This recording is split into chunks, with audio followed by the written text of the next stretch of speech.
Hello everybody. So I wanted to talk to you all about swaddling, different swaddles, different sleep suits, different sleeping bags.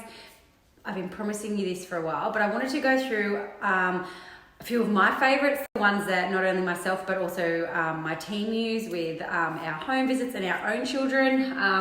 Well, not mine now, but I did try to hold on to that for a good 4 years. So that's a different story. But anyway, the ones that I'm going to go through today are sort of like, I guess, transitional in the age. So you might use them so I'll go through the ones I like to use from a newborn all the way up to a toddler until you sort of, I guess, leave behind the sleeping bag days. But yeah, none of these by any means are sponsored. I really wanted to make that clear. These are just the ones that, like I said, myself and my team like to use. So let's get started. Okay, so day one, newborn days. You can use your old faithful muslin wraps, 140 by 140. They work really well. But if you've got a Houdini, more often than not, your little one will get out. And they're time consuming, but also who wants to be rewrapping every 30 to 40 minutes overnight? Definitely not me. So alternatives. These are my favorite. They're called the Swaddle Me. Basically, it is like a little pocket, little pouch you pop your child into, your baby into.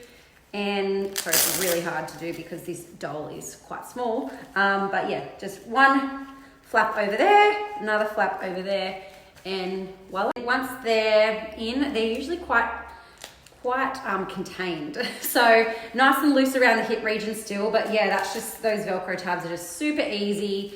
And yeah, I find this works really well up until around that 6 weeks of age, when we then want to move to a less restricted type swaddle, so a little bit more movement, which we will now go into.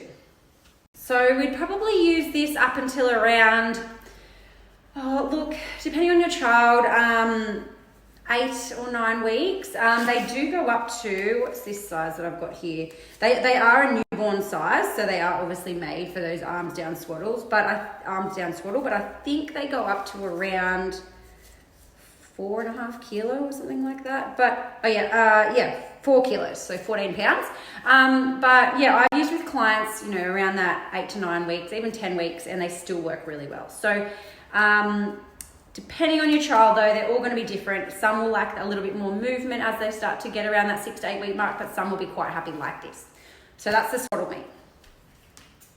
Next, we're going to move into a more, like I said, a little bit less restricted swaddle, but still arms in. So, okay, so we're moving now to a little bit more, like I said, less contained, but still swaddled and contained, but not arms down necessarily. So this is an ergo cocoon swaddle. So with these ones, your little one usually ends up with their hands sort of across their chest or sort of like this. So they are great for that baby that doesn't like them completely arms down. And it's also that sort of pretty seamless transition from completely arms down to sort of arms up. So I do find though that with newborns, like, 1 to 2 weeks, they're still fairly big and there's a bit of movement in there. So I do like to start with something like the Swaddle Me or a muslin swaddle and then go to this after a couple of weeks. And these do work really well as well because they come in different tog ratings, which is awesome. And they're nice and loose around the hips. Again, which is super important. We do want that nice movement around the hip region. But they also have like a 2-way zip, which is great when you're trying to change nappies overnight. You're not wanting to completely undo their arms and activate that startle reflex that they will still have when they're in one of these. But the main, I guess, highlight of these are the fact that they have the press start arms. So you can slowly start to transition your little one from arms in to arms out. Some people will like to go straight, like use this as a transition, but there are other ones that you can use as a stepping stone to completely arms out before going arms out in this and then using this as a sleeping bag. So if you would like to go from arms in this to potentially arms up but still in, that's when I would recommend. So this would be my next stepping stone. if you're wanting to sort of make that seamless transition, because I know I get a lot of emails from clients and messages, so I know that it's a common concern amongst us parents. But basically this is the Sleepy Company swaddle. So same thing, two-way zip, nice and loose around the hip region, still arms in, but it's got these little pockets for their hands. So their hands are still here, but they've now got a little bit of movement, which is great. So like I said, this works really well. I'd probably still recommend starting with an arms down as always, and then going to something like that, or this, something like the Ergo or the Sleepy Company. These are great for those babies that like that little bit of movement. And you can then go to hands out or hands in.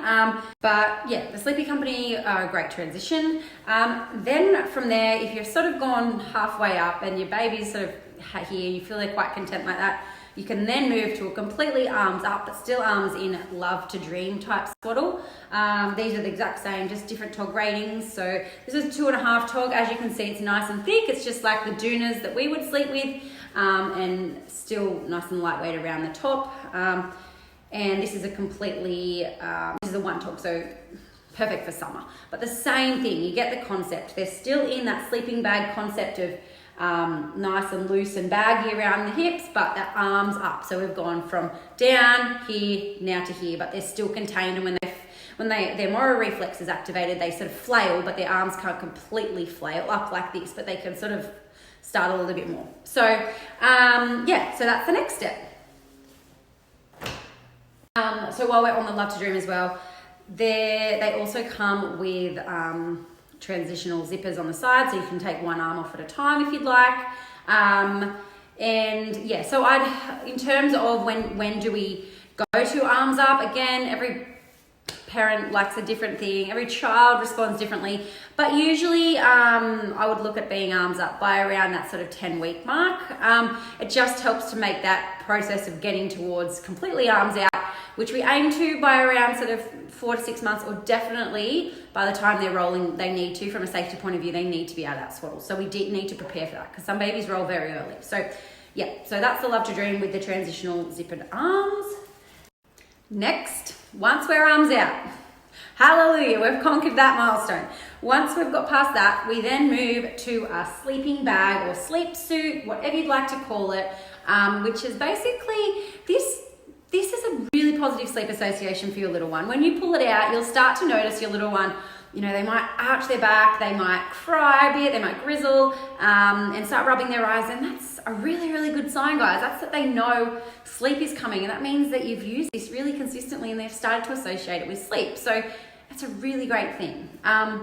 But with these, right, they're going to act as their doona, their blankets. So always think about what you're dressing in to go to bed and dress your child similar. If you're in a nice thick winter doona, put a nice thick winter sleeping suit on your child. So this is a 2.5 TOG. So yeah, this is a 2.5 TOG, but it's also a 2-month to 12-month sleeping suit. And look how long they are. So that's the thing. They will last your child a long time, but they are such a positive sleep association. They give you peace of mind, your little one's not cold overnight.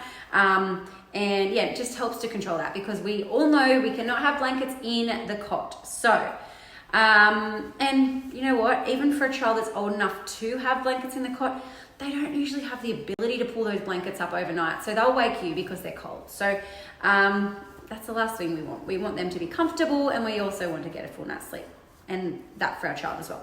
But yeah, these are a really great transition. And then from there, after we've gone from a sleeping bag, there's a lot of, this is the Ergo sleeping bag, but sleep suit, but there are a lot of options out there.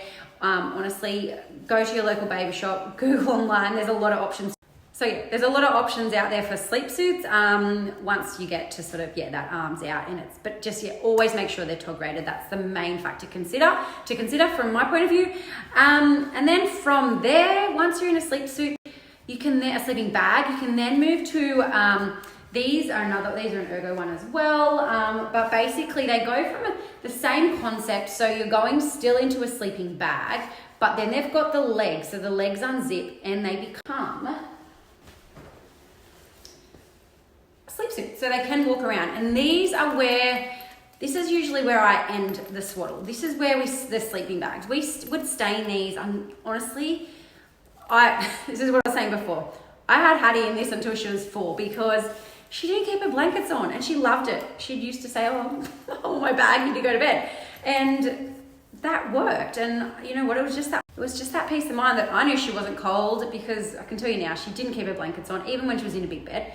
By the time she was in a big bed, she still didn't keep them on. She does now, but she's 5.5. But when they're, 3, 4, we think that they're okay to go to blankets, and it's not the case.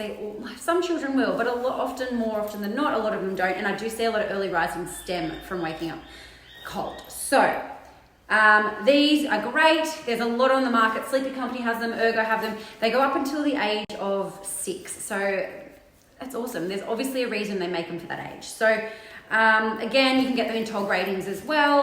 But just that positive sleep association gives you peace of mind. Your little one's not cold, and everyone gets a good night's sleep, and honestly, your little one will learn to love the swaddle or sleeping bag or baggie, whatever you choose to call it in your house.